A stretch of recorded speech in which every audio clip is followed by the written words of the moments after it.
story begins in the ancient kingdom of East Anglia, which has many connections with the sea.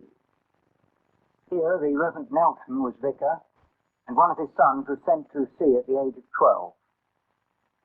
In front of this clock tower is a town sign which shows a hare, a wat in Norfolk, jumping over a barrel or tun, making the name Watton. The two children are the legendary Babes in the Wood. I spend most of the year here as general manager of a garage and car sales business. But for 2 or 3 weeks, I leave mechanization behind and depend entirely on my own resources. One of the great problems is crew, and I was fortunate in finding a tough, resourceful sailor from Liverpool University, Bill Brockbank. Our dinghy Wanderer is a 15-foot Wayfarer class, a very capable, buoyant, and fast sailing dinghy. In this stern compartment, we had to pack sufficient stores and equipment to last 2 men for 18 days. One of the most essential items is this drum of 10 hundredweight Caroline warp, which we tie to sea anchor, which we rely on to keep us head to wind and sea in gale conditions. We forgot about the magnetic deviation caused by stowing the cine camera beneath the compass. The watertight beakers contain navigation equipment, glucose tablets, washing up kit, and tea-pole. One wonders how to fit everything into a 15-foot boat.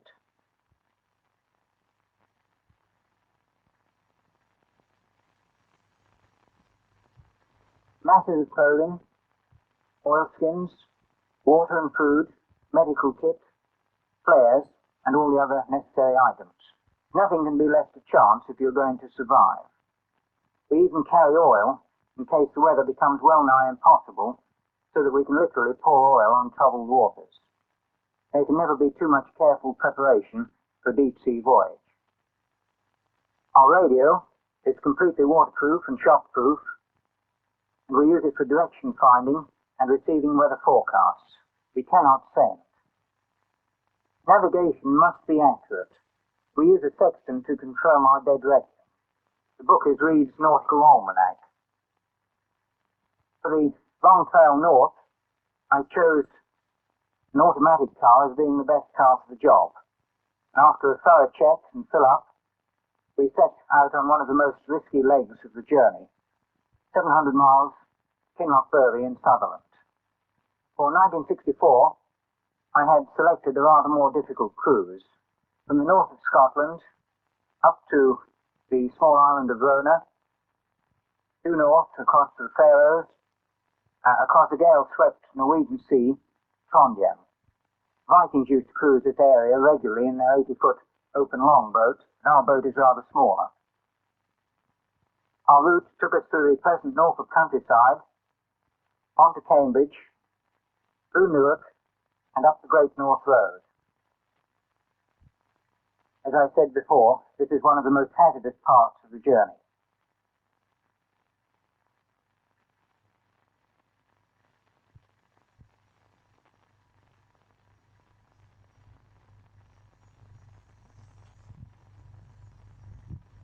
We drove all through the night, and the small hours of the morning found us leaving Glasgow and driving on over Rannoch Moor in heavy rain. As we approached the sombre valley of Glencoe, the rain had cleared, and we dropped down through the pass, pulling into the Claymore filling station, which is also a Scottish Tourist Board information centre. The excellent forecourt service included attention to the trailer tyres.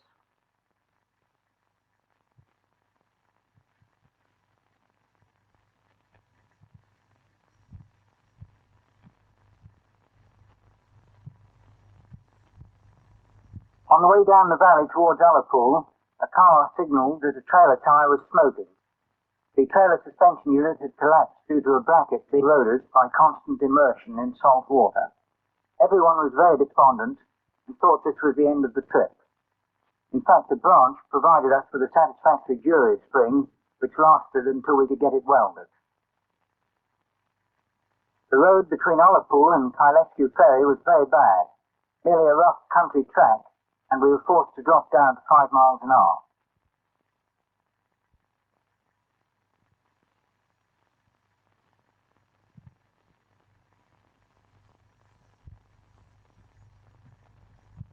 ferry, which plies across the loch between Kyle and Kylescu, is very efficient and rather unusual in that the whole deck cradle swings round on the turntable. When we had the car and trailer aboard, there were just 2 inches to spare at either end.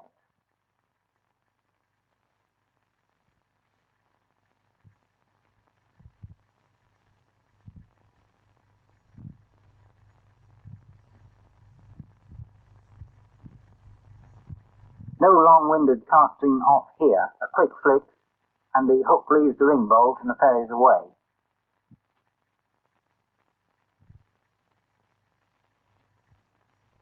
In Kyle Moor, on the other side of the ferry, roads are very narrow, but the surfaces are much better. The scenery is superb, although some of the gradients are quite sharp. We had taken turns to drive, and for the first time ever we arrived in Scotland completely fresh. I shall never go back to a manual gearbox.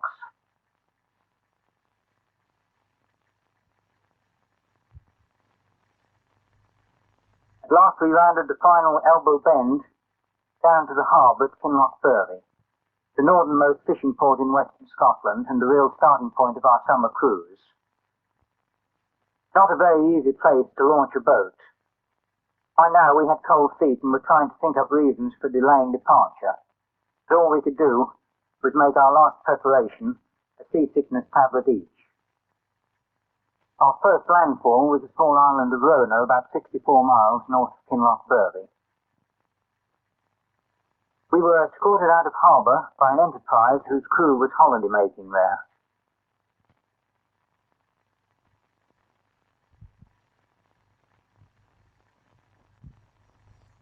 Once on the water, the vital thing is to rig lifelines. Very few people realise how dangerous it is to sail without a lifeline at sea, but it's no exaggeration to say 50 yards away from the boat in a seaway, your crew would never find you again.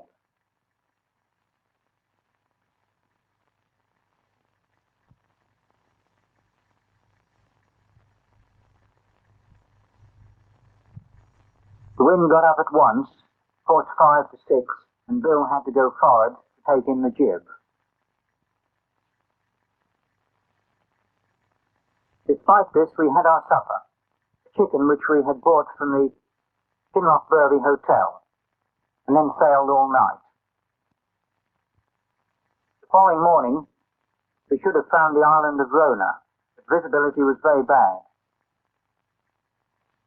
We endeavoured to break through the mist and finally sighted land. But it was not Rona. It was a small island called Sulaskia, 12 miles to the westward, the home of the Tholen geese, or gannet.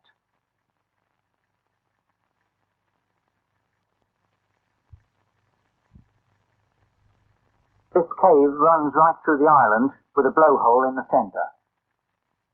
Bill is just going off watch. Whilst at sea, we stick rigidly to 3 hours on and 3 hours off. Man on watch does everything. From here we laid course for Rona, still hidden in the mist. In poor visibility we crossed the bows of a trawler, fishing on the bank, and eventually the island took shape through the mist.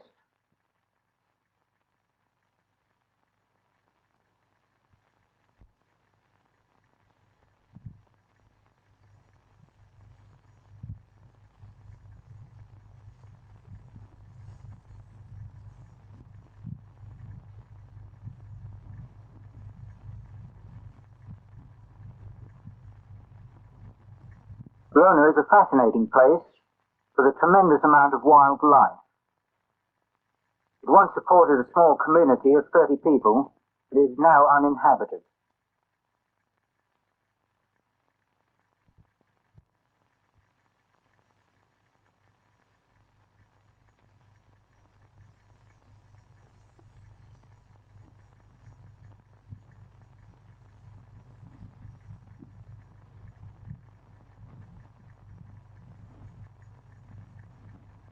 We moored in the little cove there, and watched by the local coast guard, climbed up the cliff onto the island, meeting with stiff opposition from a spirited gull chick on the way. The Admiralty pilot says the landing is easy, there being natural steps in the rock, What they don't tell you is that each step is 6 feet high.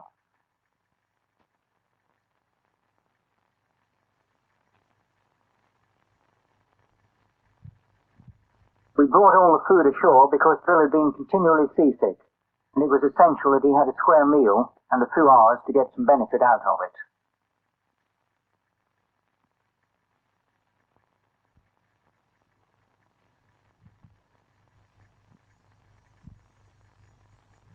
There were seabirds nesting everywhere, completely unafraid of man.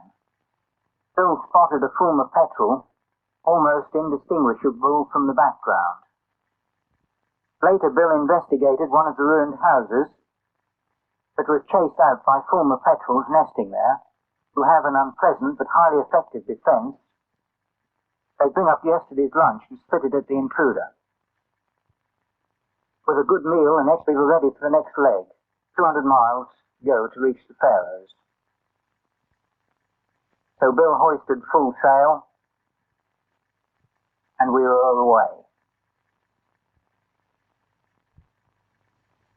It's very important always to treat the halyards neatly because you may want them down in a hurry. It's essential that they should not snarl.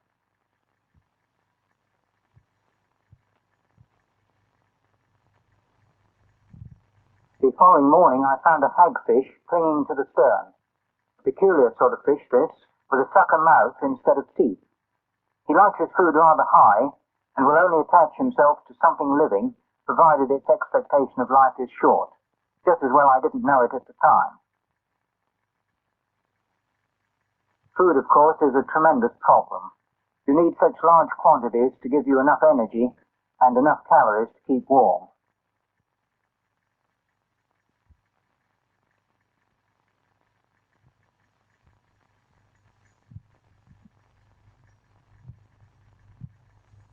Two days later, after continual headwinds, by our reckoning we were within range of the Faroe radio beacons, so Bill got out the direction-finding set to confirm our position.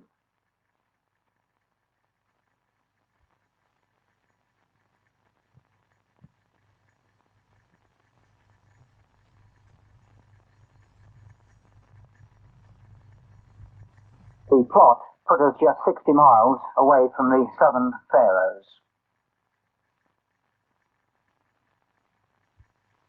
So we immediately tacked and began to close the land. This is the period when we are particularly cautious. Closing the land can always be very dangerous, especially if you get caught in an onshore gale. The following morning, 4 days out from Scotland, sun broke through and we took the opportunity of stripping off. Oilskins are absolutely essential, but they do present problems. They keep the water out, but they also keep perspiration and condensation in. A torn oilskin in the southern latitudes is merely annoying. This far north, it would be very serious with the risk of exposure. On the other hand, one can become extremely uncomfortable from body moisture retained in oilskins. An opportunity of drying out one's underclothes, perhaps wringing out would be a better term, is very welcome. After all, 3 fishermen's jerseys, quilted kaolin Arctic underclothes, short pullover, quilted jacket, 2 pairs of padded trousers, long woolen vest and pants can all hold quite a lot of moisture.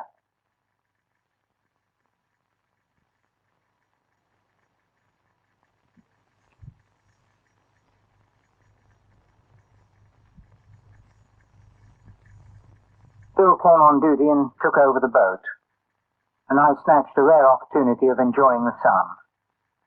I say rare because you are continually working in a small boat. You have no relaxation and not enough sleep. Off duty you are glad to crawl below, draw the spray cover over your face and try to sleep.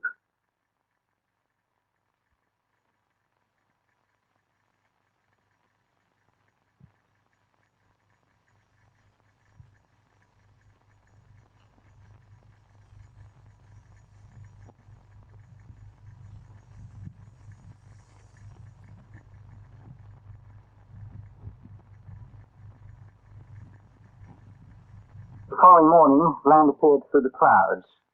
We were just inside the 12-mile limit of the Faroes, and of course one of the fishery protection helicopters came out to make sure that we were not doing anything we should not be doing, such as fishing. As we drew in, two fishing boats came across. One of them gave us a tow into Sumba. I have no false modesty about accepting a tow in, especially when the landing is as dangerous as this one. There is only one harbour, and no room whatever for error. A fisherman took us home, leaving his crew to gut the catch. They worked tremendously fast, about 5 seconds per fish.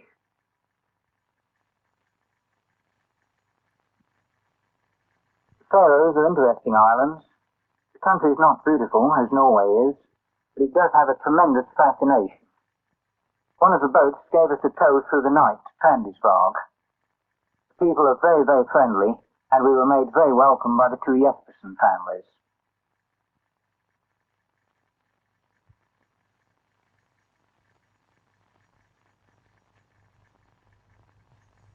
The variety of the hand-knitted traditional pattern jerseys is amazing. These are not fancy wear, they're all working jerseys.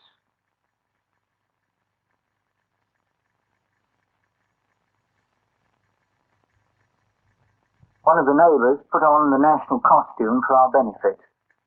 Beautiful hand embroidery on the bodice, the apron and hat, and with hand-beaten silver buckles at the neck and the waist.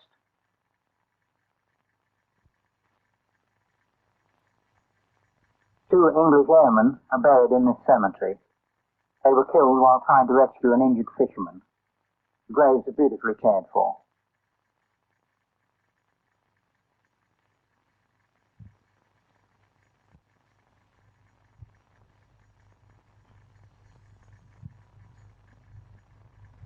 We had a trip up to the cliffs on the west side of the island where Bill tried the Isaac Newton test with a piece of rock. It took 9 seconds to hit the water, which means, according to my rough reckoning, that the cliffs are something over 600 feet high. In an onshore gale, you wouldn't have a chance if you were driven onto this coast. The cliffs are quite unclimbable. After 3 days in the Faroes, we decided that it was time for us to go, and a local taximan took us with all our gear down to the harbour and helped us load the boat. Very friendly of him. The Jespersen families came to see us off and presented us with a very attractive enamelled Trandisvåg teaspoon and a set of cufflinks decorated with the national flag. We were very touched by this gesture.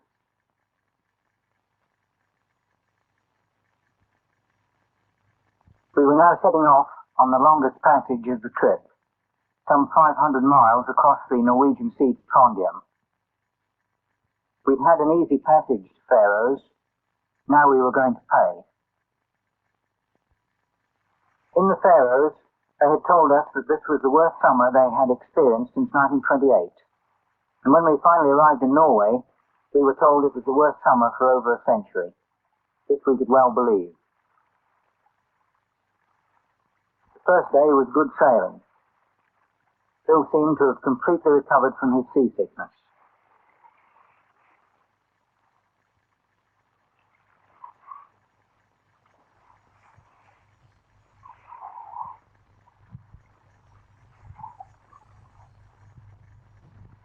Another seasickness pill. The second day out, the weather started worsening. Then we ran into continuous heavy weather. 4 gales, one after another. We only managed to sail for about 3 hours in between. We had to be very careful not to go overboard when reefing or shaking out reefs. In fact, in conditions like this, one seems to do nothing but reef. It was very hard work indeed, and our hands were beginning to suffer badly from saltwater sores. It was becoming very painful to get hold of either the jib or the boom.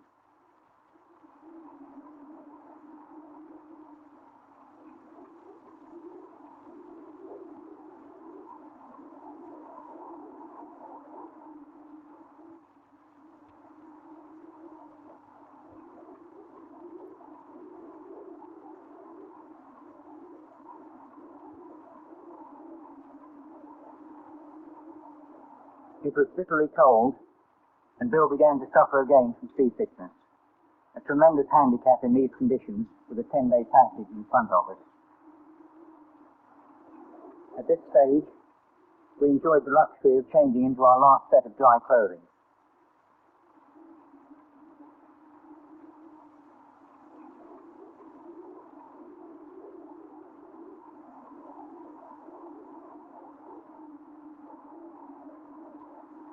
Continuous gales built up, force 6, force 7, force 8.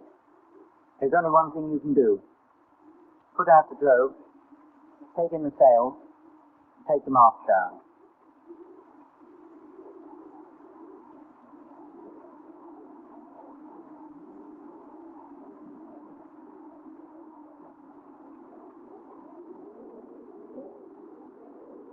You have to be most careful of the mast not to damage it or tread on the shrouds.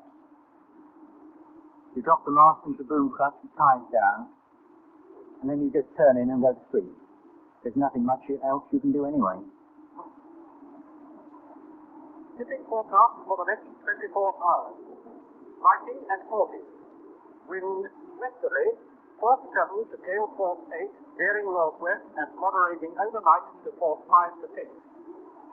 Fair Isle, wind northwest, gale force 8 to severe gale force 9, moderating later today to force 6. Rain at times, otherwise good visibility.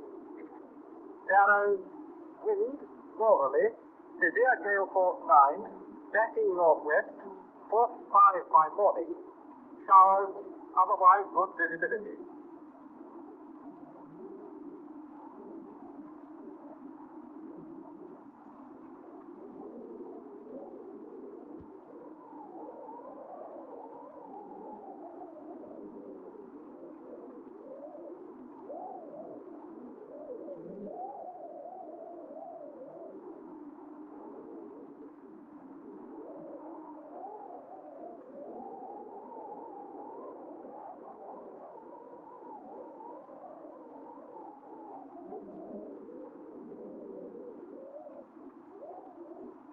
Then the gale rose to force 8, and finally force 9. This was a terrifying experience with seas running 35 feet or more, and the tremendous peaks sheared straight off with the wind, and blowing into smoke, and crashing down into the troughs. Several times the boat was driven completely under, and after the third time of capsizing she was laying bottom up. We climbed onto her, we were swept off twice, managed to climb back and pull her upright. Seeing this force 9 would never ease, we were cold and shivering and wet. And eventually, after 18 hours, it died down, and we were able to get some sleep. The aftermath of a gale brings many jobs. Bailing out, for instance, even a watertight compartment, and general repairs. The mast was shattered twice during the worst of the storm, and we were forced to cut out a 6-foot length and lash the ends together with splints.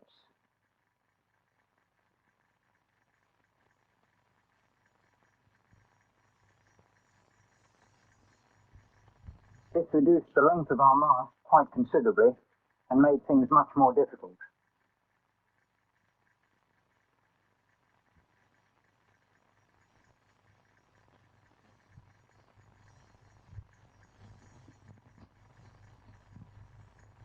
The water got into the camera case, and this had to be mopped out carefully and dried.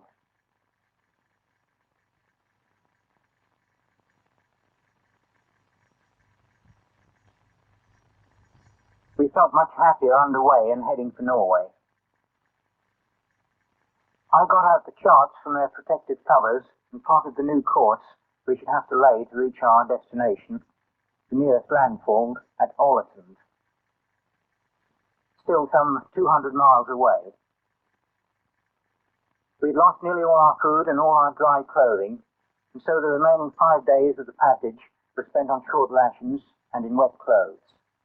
We were suffering a great deal. In fact, Bill, in the course of the passage, lost 18 pounds in weight. We were more pleased than we could say to get into the shelter of the Norwegian coast. I've been to this area of Norway before, and we were sure of the usual wonderful reception. The Shell tanker turned back and gave us a tow in. We told them that we'd come from Scotland via Faroes, and they remarked, "In that?" When we said, "Yeah," they burst out laughing and said, "You are madmans." I was inclined to agree. Sitting at ease behind the refueler, I was able to reflect how lucky I'd been in my crew. Bill had taken much more than his full share of the work and hardship of the voyage, and I could not have wished for a better part. On the Sunday morning, we went to church for the morning service and Holy Communion. There are very few atheists to be found at sea. You begin to realize that life is not so permanent as we like to think. Man is not perhaps so all-powerful.